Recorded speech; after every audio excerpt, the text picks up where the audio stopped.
Welcome to the webinar, everyone. Our special guest today is Kathy Contreras, Research Director, Channel Marketing Services at SiriusDecisions.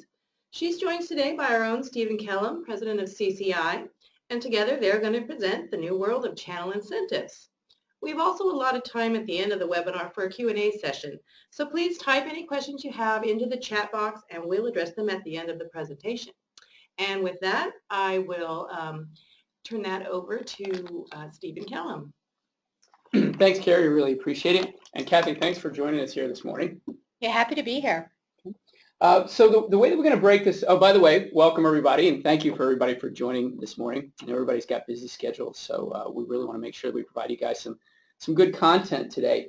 And we're going to start off, we're going to break this out into two sections. The first section is really around the basics. What are the best practices that everybody really needs to use to have a successful program? And that goes from everything from how do you onboard someone to what do you need to look for to really looking at the measurement of the ROIs. And then the second section I think is going to be really interesting. I'm sure everybody who's been in the channel and most of our listeners today has seen all the changes that have taken place over the past couple of years. And we're going to spend a fair amount of time talking about what the new incentive landscape really looks like and how to make the most out of the resources that you have today. So with that said, I'm going to turn this over to Kathy and let her get it started. Thank you, Stephen. I think it's really important. One of the things we spend a lot of time supporting our clients on is really looking at their MDF programs and their co-op programs. They come to us often wanting to know what best practices are, really to solve the problems or challenges they're experiencing. So I thought we'd start there to really look at what are some of the common challenges we see and really put our focus around, what does that mean and why is that the case? And in terms of the ROI optimization of MDF and co-op funds, a lot of times the challenge actually is in the partner organization themselves. They often aren't set up with marketing resources, whether that be a marketing team or dedicated staff, or even the tools or technologies required to do modern marketing. In addition, if there is a team or dedicated staff focused on marketing, they may not have the latest, greatest expertise. You think about digital marketing, you think about customer marketing, even areas of marketing expertise, account-based marketing, etc. The question is whether or not they really have that capability, that skill set, and that experience on their bench. Another challenge we often see is the complexity of the process itself. So how easy is it to do business with the suppliers in terms of these programs and these funds? A lot of times the cost and time that's required is actually not worth the reward for the partner, and so they'll tend not to engage in these programs. And then finally, even if all of these things are in place, is it really clear to the partner what they get from the opportunity, what they get from engaging, what they get back from their investment in time and resources? And so these are areas that we identify as common challenges across the board. Kathy, we see a lot of the same thing. I think this is a really good list. It's a great place for people to do a gut check on what they have. It's really interesting. We do a lot of surveys. I know you guys do surveys too. The simplicity piece comes up over and over again from partners. It's the number one thing partners ask for every single survey that we do globally. So that number three piece, the complexity of the process, I think that's really key. And then the other three items that you have there, I think the good news is that the vendors that we talk to on a regular basis really recognize and are recognizing that partners aren't very good marketers, and that what's going on out there with the buyer's journey and what is being required of the partners really requires the vendors to invest with those partners and help augment the lack of resources and the lack of skills. And whether that's doing it themselves or, as you said, looking at providing maybe a third party. And then also the last point I think is really good, how do we incent them to actually then engage with everything that's been created? Yeah, that's an excellent point. One of our best practices that we recommend is really defining for partners. Again, when we do SiriusDecisions supports thousands of clients, a lot of those are marketing experts. And when we ask them and we poll them, where have you learned your skills? Has it been through trial and error? Has it been through, dedicated marketing activities? Is it what we find is 85% of the supplier side are learning through trial and error. So they learn the marketing skill sets on the job. If we go out to the partner base, you're going to find that number is going to be at 99.99%, right? So, it's going to be often that they're just doing what's in front of them. They're not necessarily staying up to date on the latest techniques, and they just don't have the capability, whether it be the time to focus on it or the resources to support modern marketing techniques. What we recommend then is that from a supplier perspective to make sure that MDF and co-op funds have the highest propensity for success, the strongest potential for ROI, is to predefine for your partners prescriptive marketing programs. Define out for them, specific campaigns that lead to higher success rates. Define those very clearly. Have a very defined cost structure, duration, so the partners can understand what the investment of time is in order to deliver against these. Also be very clear about what's included, what you provide to them, whether that be also supported by a third-party service vendor who's an expert in this area. And then finally, what they can expect for the results. Is this something that the partner's focused on, something that they can take advantage of that meets their goals and objectives? Yeah, Kathy, I think this is a really nice way to lay it out. We have these conversations with every single client, every single prospect. It's on the tip of everyone's tongue how to make this happen. And once again, I go back, we'll probably say the buyer's journey 50 times today, right? Simply because it's just become so relevant. If I look, I think this is fascinating. If I take a look at going into the details on something like this and actually look at what are those pre-planned campaigns and juxtapose that with maybe even the conversation that we're having 2 years ago, the digital marketing side has just exploded, right? And as it has exploded, there's no question the partners haven't changed hardly at all, right? So the requirements have gone completely in one direction, and it really has created either a void or an opportunity, depending on how a vendor would look at it, right? Right. And one of the things we talked about just a moment ago when we looked at some of the common challenges is when we looked at the complexity of the process, if as a supplier you've defined campaigns that from the direct side of the business or working with third-party service agencies have the highest propensity for success, those are things you can potentially package up and pre-approve, right? So you don't sit in sort of the languishing process of having partners have to define for themselves and do proposal-based planning. Right. Again, they're not modern experts. They're not marketing leaders in most cases. And so leaving that up to their device is not going to be best for anyone. Yeah, and I think as we go through this, we'll talk about proposal-based. And I think one of the keys of Kathy's research and what we've seen too is that there's going to be a blend. We're not going to sit in here and advocate that any of the incentives that we're going to cover or that people have been talking about get thrown out. I think the big picture piece that we've been talking about is how do you create a great blend, right? And this becomes a piece of it. So one of the other things that we spend time, again, when we talk to our clients, when we're looking at, evaluating their current programs and really looking at where to focus for future success, we really look at the definition and measurement of that success. So being very clear up front and defining what the marketing activity or KPIs are, the minimum ROI metrics. Again, a lot of companies we find are still looking purely at proof of performance, right, to meet the contractual obligations required from a regulatory perspective. But that doesn't always give you what you need in terms of to evaluate the success of the program so you can start investing and promoting those programs that have the highest historical ROI and start being predictive in your future spend and return. So some things to think about here is mapping the activity to the ROI metrics, but also thinking out further beyond click-through rates or registration rates to actual sales metrics, whether it be lead status or closed-won rates. Yeah, I think the bar is getting raised here, no question about it. Historically, as an MDF company, we've been doing MDF for 30 years. We're doing incentives, spiffs and rebates for 15 years. We spent a lot of time in those minimum ROI metrics because that's where everybody played on the MDF side. And I know you mentioned this too, and we surely see it, is that those additional metrics, the MQLs, the SQLs, have risen to the top of the conversation. I was meeting with a Fortune 500 VP, company VP 2 months ago, and her comments to me were, if I don't get the measurement piece right on this, I won't have a job in a year. They're investing in third-party efforts and CMMs, TPMAs, in really building out the pre-planned campaigns, in the MDF dollars being spent the right way. So they're putting a lot into it. She's going to be held accountable to making sure what they're measuring, getting out of it right. Yeah, and we're seeing that more and more. Not only is the company requiring that, it used to be that the channel wasn't expected to produce the same type of measurement results, but more importantly, it's finding out from being able to track that data whether or not things are actually falling through.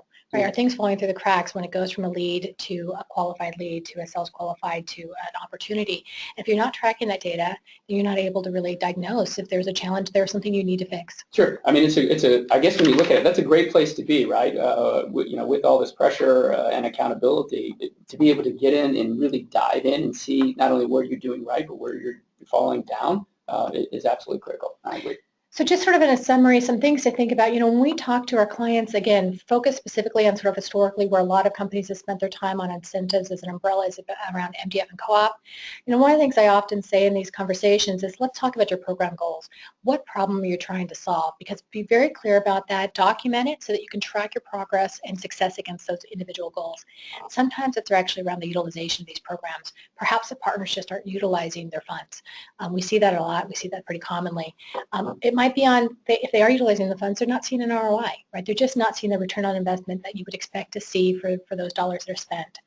It actually might be on the experience of the partner. The partners might be dissatisfied with the process, and it might be arduous for them. And so really making sure if that's an area of focus, if that's one of the goals for the change or a modification, to be clear about that, define that. And then finally making sure there's a clear understanding of the performance reporting measurement. Is this something they have or not? Another area we talked to them about and we want to make sure they consider and keep in mind is that they're keeping track of the compliance regulatory requirements related depending on the fund type and how those funds are generated.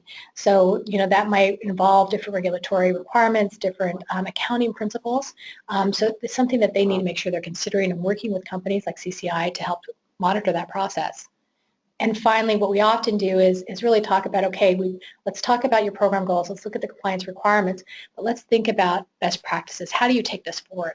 One of those is our SiriusDecisions fast tracking model. It's actually a multi-step process that really helps to improve the experience as well as to define a very strong ROI result.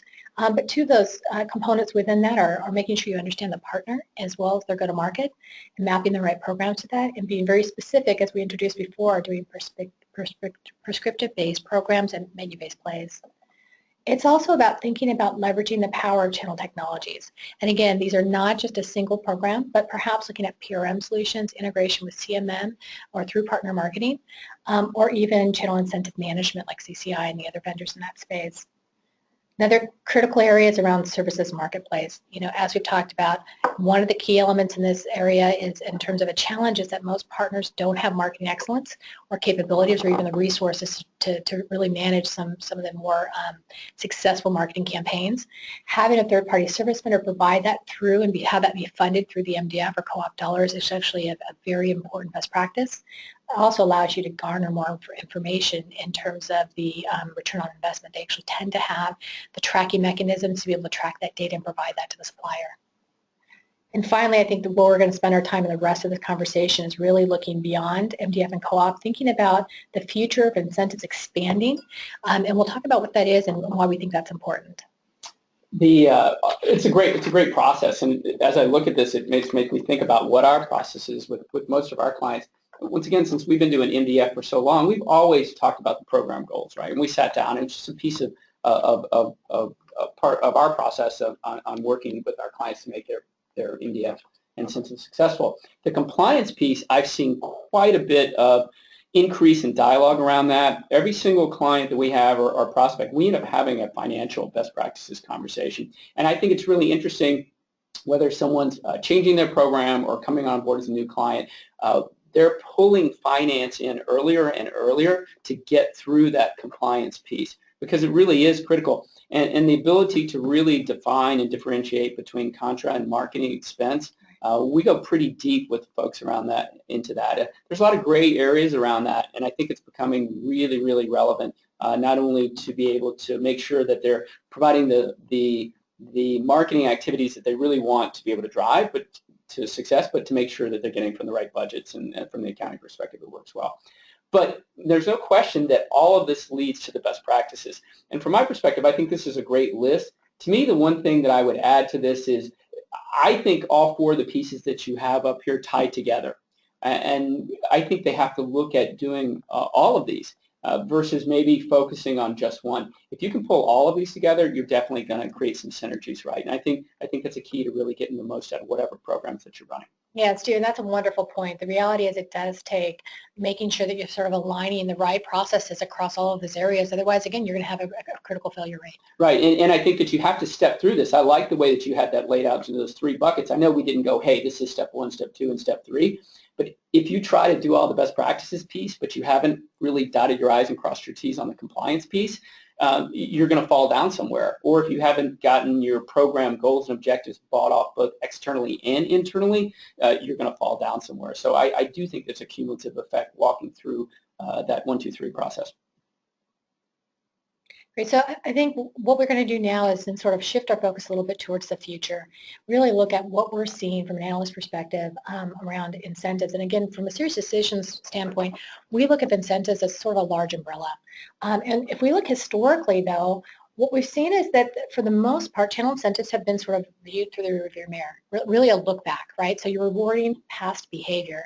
Primarily, when you look at co-op, MDF funds, rebates, and spiffs, those are actually usually tied to production of revenue, right? So it's actually rewarding behavior that's already happened, not necessarily motivating new behaviors. And so, when we talk about expanding universe of incentives, what we're really looking at here is thinking not only about the types of programs that have been historically in place, again, co-op, market development funds, perhaps rebates or spiffs, but also starting to think about additional funding types, whether it be launch funds or some companies call those business development funds, those that are forward-looking, right, investing before the partner has proven their revenue potential, and then points-based rewards. And I think this is a critical area that we're going to spend quite a bit of time talking about today, whether that be around cash-based rewards, non-monetary, or even gamification.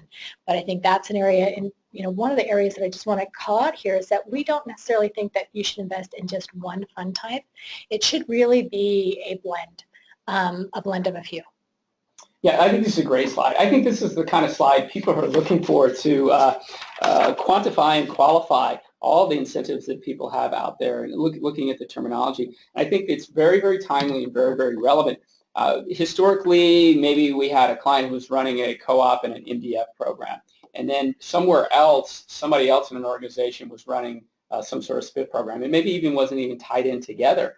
And what we're seeing now is a real drive to tear down silos, pull everything together, try to create at least a semblance of a platform, whether it's on a single platform or integrations, right, of all these pieces together. So for us, it's not uncommon now to have a conversation with a client who's running a co-op program, even though no one uses the word co-op. I swear, no one says co-op, even though they're calling it MDF, even though it's a contractually obligated program. Stephen, I love that, because every single conversation I have, it's always titled MDF. Yes. Yeah, that's what sits on my calendar. It's an MDF call. We want to talk to you about MDF best practices. The first question I ask is, let's talk about how those funds are generated. Yeah. Because more often than not, it's actually not an MDF conversation. It's accrual based, and if it's contractual, I'm sorry, that is technically that's a co-op program. but we have folks that are running a co-op program, and there are definitely places for that. Large clients or people that are large partners, people you want to keep on board.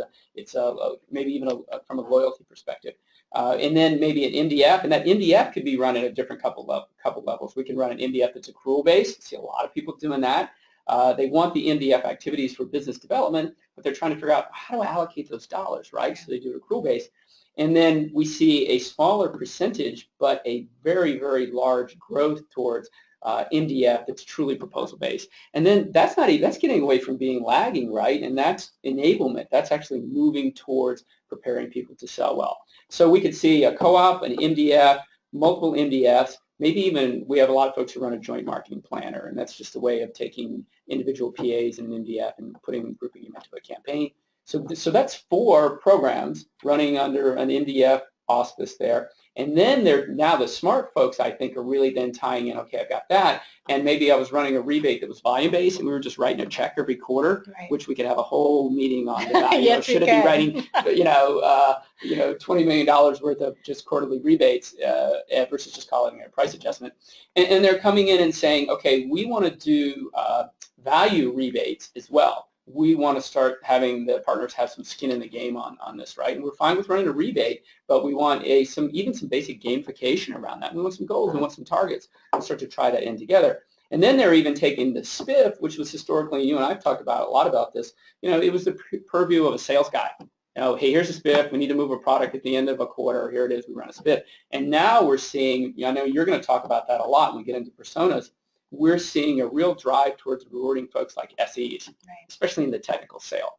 So now, and then on top of that, I would like, their vendor would say, I would like a points-based system that's going to reward someone for staying with me from a loyalty perspective. So now we're literally having a conversation about 6 different or 7 different programs, all trying to run together from a common goal. Right. And I think, so we're looked at the different program types. I think another thing to look at is the expanding universe of the goals. And so, sort of historically where you might see some goals in terms of how funds have been established, maybe have been around revenue performance, perhaps around deal registration or even lead reporting, but starting to think about some other goals based on your company structure, based on your strategic goals, or even your channel specific goals. Some of the areas that we see this being very effective is perhaps around onboarding velocity. From a SiriusDecisions standpoint, when we see companies that bring in new partners that they haven't been onboarding with a very specific, distinct time frame, whether that be 30, 60, 90 days, 90 is a little late, if they don't go through that within a concentrated time frame, they actually don't perform. And so you actually need to continue to market to that partner. You need to continue to drive them towards an onboarding experience. Until they get through that, we don't start seeing performance at the level that you should. And so putting incentives in place to get the partner to onboard with a velocity that's ideal for the business is a really interesting way to layer some incentives. Perhaps also looking at engagement. We find sometimes that your partners might start losing focus, not engaging as much with the programs and the opportunities that you provide to them. You can layer incentives in that regard if you choose to. 2 other areas that we're seeing a lot of focus around lately is around cloud transformation. Really expecting partners to transform their business model is a huge undertaking for them. A lot of companies making this transition themselves as a supplier are expecting their partners to follow suit. To do that, we've seen some effectively used different types of incentives to support that, or even as critical for success of any partner business is going to be around customer success.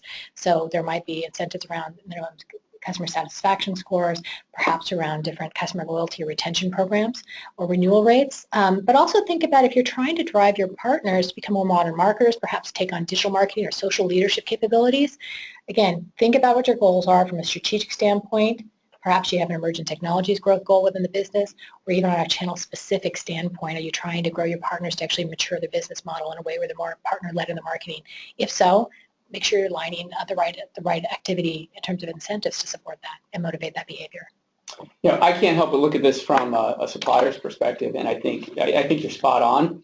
But I think one of the things that comes out of this for me as the listeners here and vendors in general, their expectations of suppliers like us has to go up. But if we can't together figure out a way to simply do this, we've just created a bunch of mishmash, right? Because you just mentioned about 10 different things, and they're all incredibly valid. But I think the vendors out there should be expecting their suppliers they work with, whether it's us or other folks out there, to be delivering systems that have created more simplicity for both the partner and for them as well. I think it's absolutely paramount that not only just integration, but that the systems, whether it's wisdom-driven or whatever it is, need to get a lot easier to use. Well, and I wouldn't agree more. I mean, the reality is the other thing I would want to make note of is that I wouldn't recommend over-incenting your partners. With too many things in front of them, they lose focus. Yep. Being very clear about, that's why I say align it to your goals, right? Yep. So when we have clients that come to us and say, okay, we have this critical goal, we need to transform our partners, we have this strategic goal we want to do within 12 to 24 months. Right. Leverage your incentives in that place. And so think about that as well, but you're right, it has to be done in such a way that, for example, a lot of these should have triggers or tracking based on the systems that the partners are engaging in, whether that be on the PRM or channel marketing management through partner marketing side, and then integrating with channel incentive management platforms as well to be able to monitor that and monetize it. Yeah, I agree. I think the interesting piece, and you're going to point this out as you go into the personas, and also as you start to talk a little bit about where are you following your incentives, route to market, what are you really looking at? You can very easily take something real simple and actually think from my objective perspective, I have it really lined out and it's real simple. But then if you look at 3 different personas at a partner against 4 different tiers of partners, right, against 3 different go-to-route strategies, okay, now I think it's like 3 to 3 to 3, right? We just created, it could be 20 different items you have there. So you could still have a very simple objective and you need systems and measurements and integrations that can pull all of it. This is not a sales pitch because there's a lot of other vendors out there that play in an ecosystem, right? CCI focuses on, I think, one specific area. the ecosystem is what I'm talking about, and pulling all those pieces together so that you can manage all that, because I do think you need to be able to break it down that way. So one of the things that we like, we point out to partners as we work through this process with them and support them in this effort, is that to really think about motivating your partner's behavior, right? And so there's two things I want to point out here. One is sort of historically a lot of reward programs, a lot of marketing funds, incentive funds have been focused on, as I mentioned earlier, lagging indicators. So those are things that are past performance, right?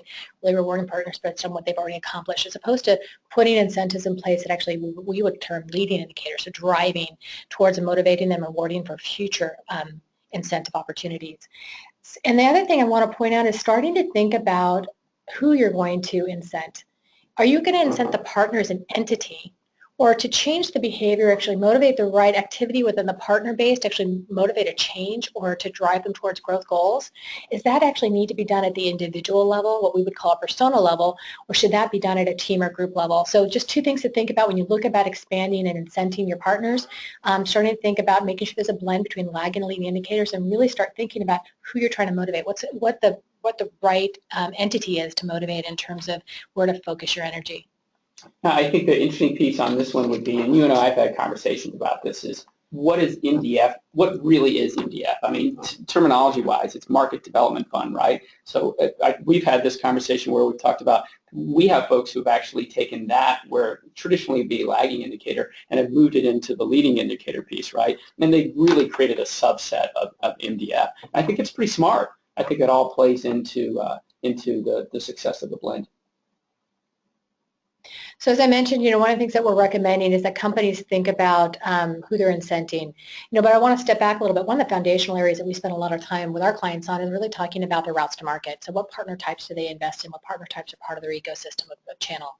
And thinking about that, define specifically what partners are you trying to incent and motivate or reward? And then at a sub-level, think about what are the personas. We talk about personas, those are the roles or functions within that partner. Each one of them plays a different important role in that business, driving it forward. And when we go to actually looking at this, there are certain personas that are more prevalent and more relevant to the success of your channel relationship with them and your business opportunity with them than others. For example, if you look at what you would see from a service provider standpoint, it's going to be one segment of personas that you're going to engage in with the most, that you might want to build incentives around. Whereas you're looking at an OEM or ISV, you'll see that the technical box there has a little asterisk, because that might actually be an engineering team or a development team, not necessarily a pre or post-sales technical resource or a subject matter expert.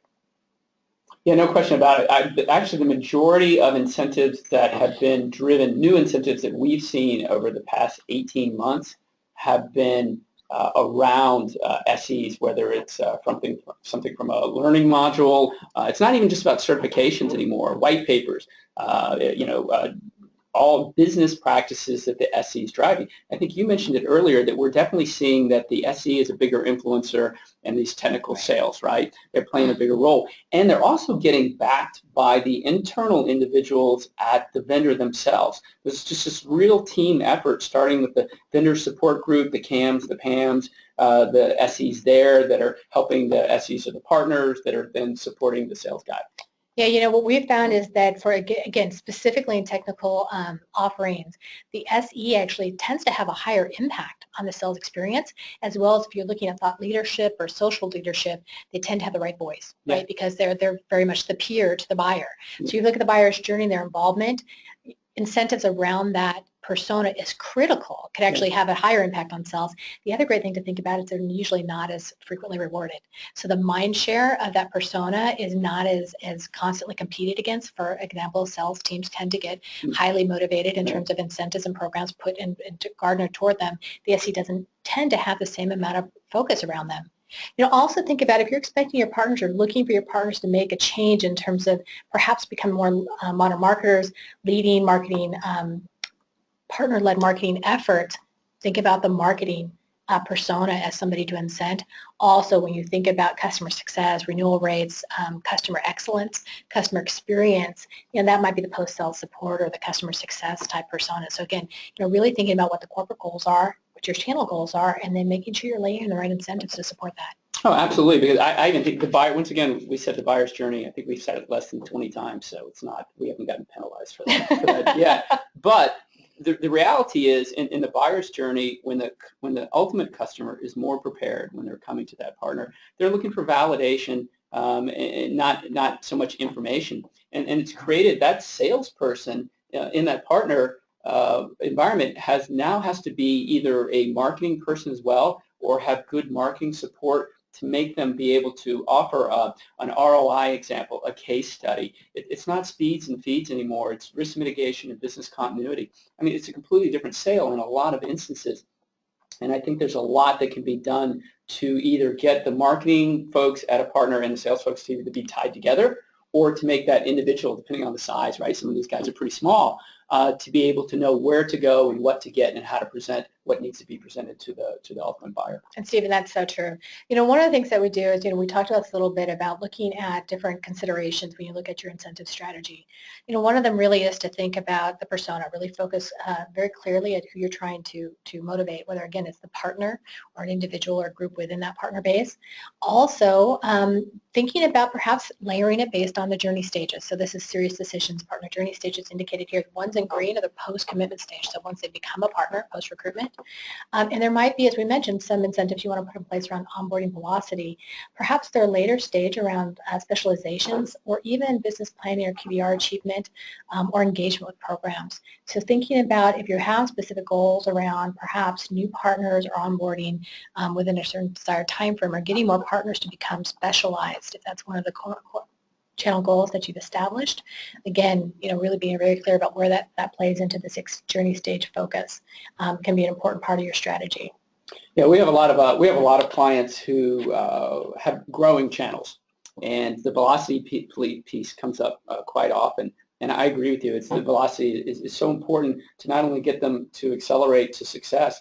A lot of the questions are, what are the success steps as they move through it? It's great to get from point A to point D, but did we do the right things through that as well to make sure that we're not only progressing, but we're progressing as well as possible? And I'll let you, I've seen a lot of creativity about what those incentives would be. It doesn't mean giving them a bunch of dollars. I guess it depends on who the persona is as you're moving through that. But we see a lot of things like vendor dollars that can be exchanged for even more enablement capabilities, whether that's training or assistance from an SE from the vendor, or whatever it is that helps that partner prepare to sell, and to sell at high margins with success from and customer satisfaction from the end user. Yeah, and if you look at, so you see each one of those sort of, I'll call them swim lanes of all the different personas, including the partners and entity, we would have a different map, a different journey stage on the investment enablement as well as the productivity for each one of those, where they're involved in that journey process as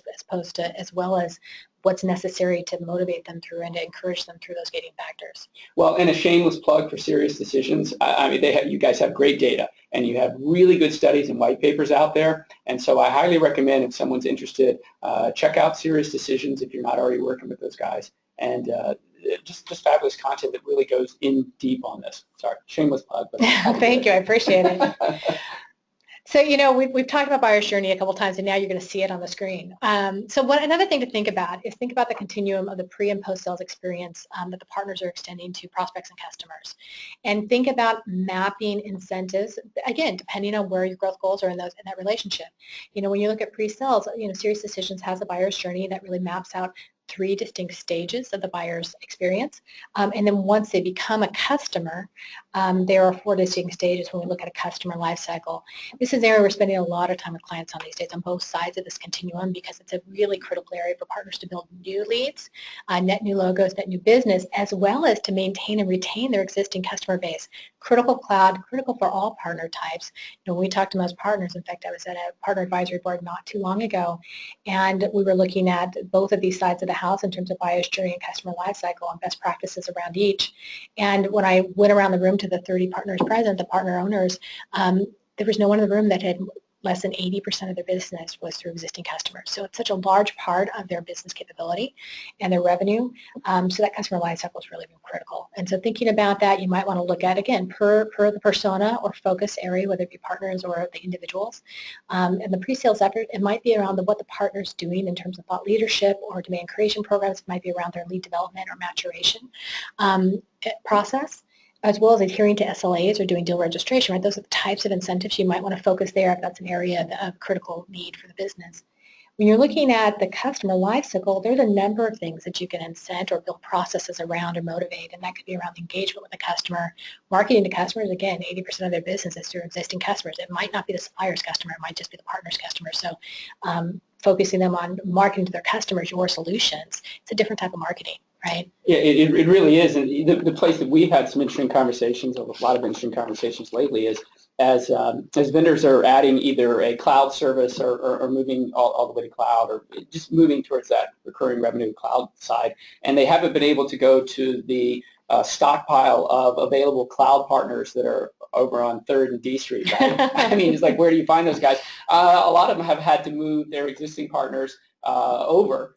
There's some really interesting data out there on whether that's actually already been done or not and whether it's capable of moving some of these guys. But a lot of the guys that have been moved over that were traditional guys, and when they get over into that recurring revenue cloud space, it's not natural for them to look at retention in the same way. So I think there's a lot of discussion on how do we take these old school folks and work with them to understand what it's going to take so that they can sell inside of a walled garden, right?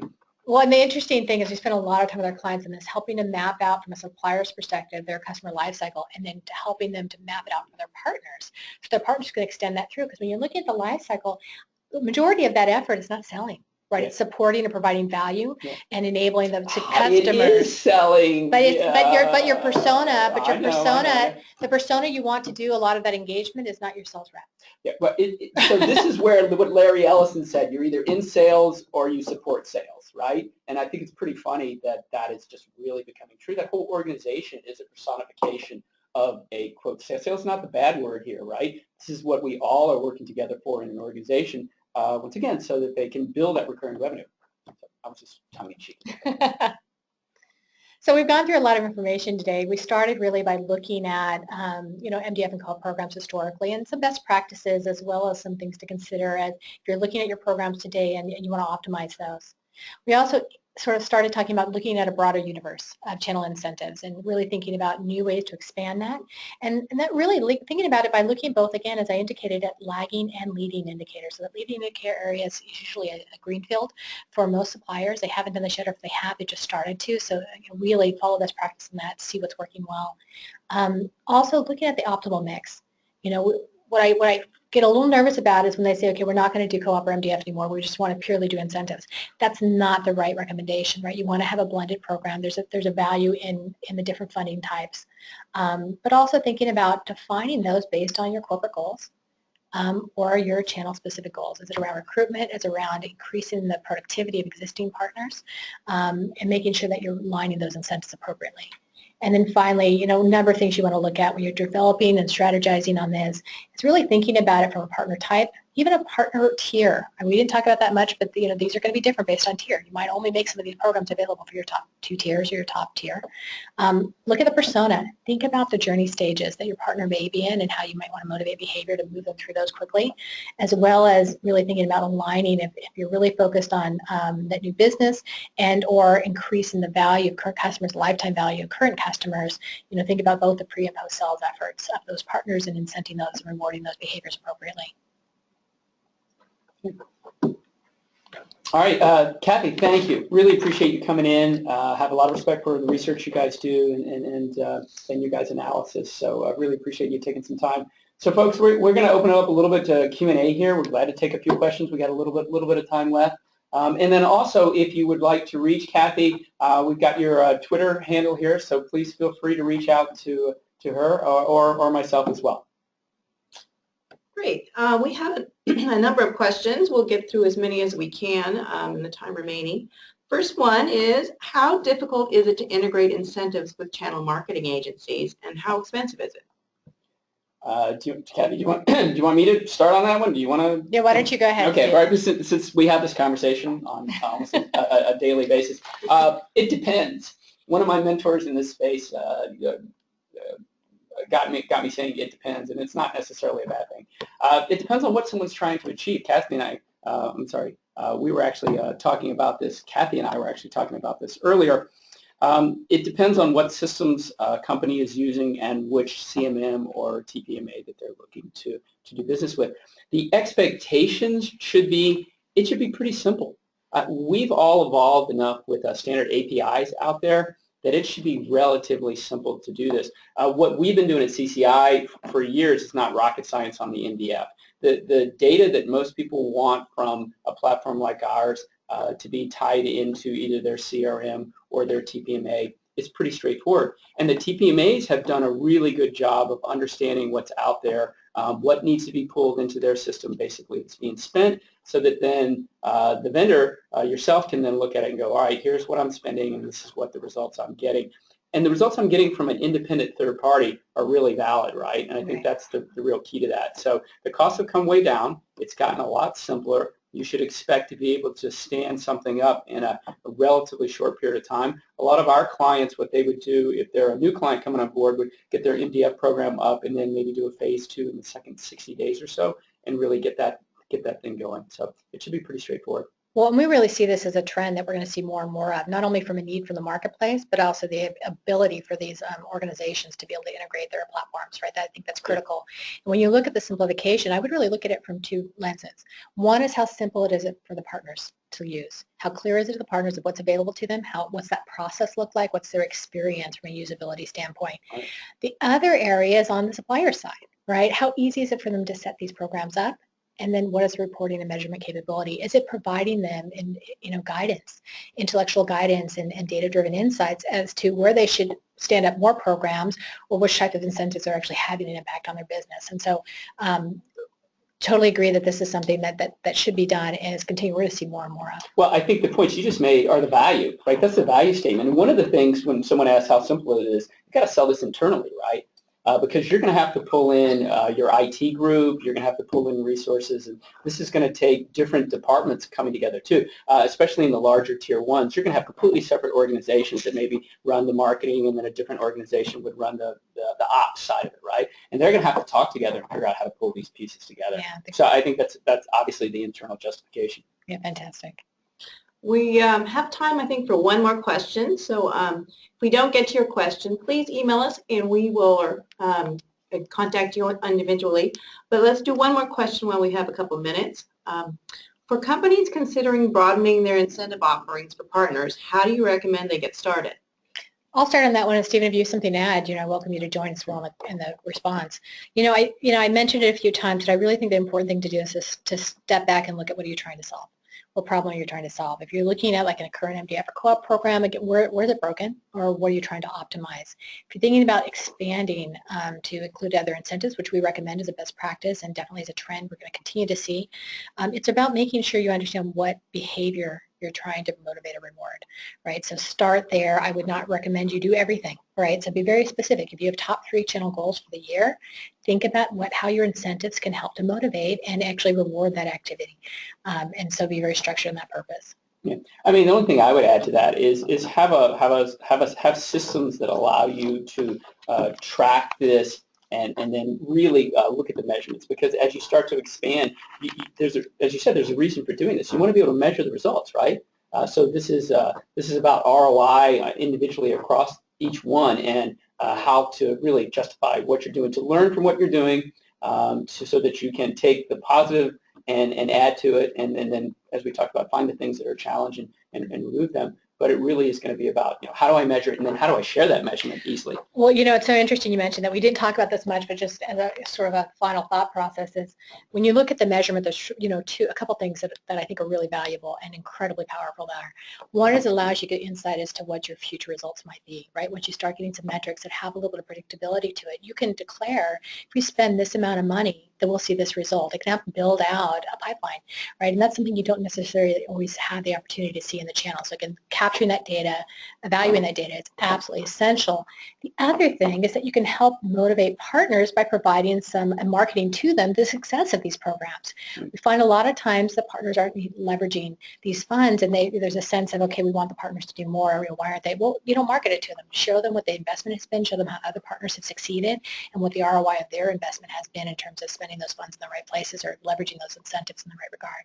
No, I absolutely agree. And I think that another tie into that is, as you dig deeper into what an ROI is, and we could have a whole webinar on that, is to move further up that sales pipeline and have more visibility further up so you can make adjustments. I think what so many folks are finding out is they spent these dollars and they ran these programs, and as you said, they were using lagging indicators for even for measurement. I'm sorry, sales is a lagging indicator, right? You can't make a change quickly once you've already seen what's taking place. And the goals that we're seeing is to use these programs and to get better measurements, whether it's going all the way up to the where in that lead process, right? What are the partners doing from follow-up timeliness, right? What are some results of that all the way to the deal registration or whatever piece you want to look at that. I think that's a key piece of that.